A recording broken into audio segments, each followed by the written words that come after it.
मुंबईला लागून असलेल्या विरारमध्ये तब्बल 1 कोटी रुपयाच्या बनावट नोटींचा धक्कादायक खेळ उघडकीस आला आहे। वसई क्राईम ब्रांच युनिट 2 ने मुंबई अहमदाबाद महामार्गावर मोठी कारवाई करत 500 रुपयांच्या तब्बल 20,000 बनावट नोटा जप्त केल्या आहेत।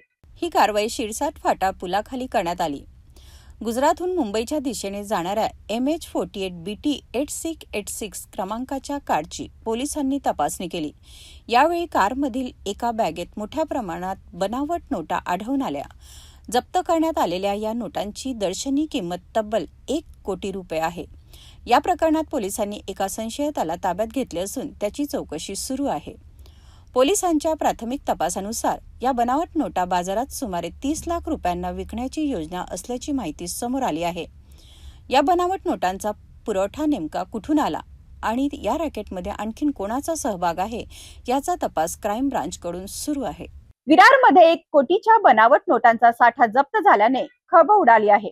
या प्रकरणाच्या तपासातून बनावट नोटांच्या संपूर्ण नेटवर्कचा पर्दाफाश होतो का, याकडे आता सर्वांचे लक्ष लागले आहे।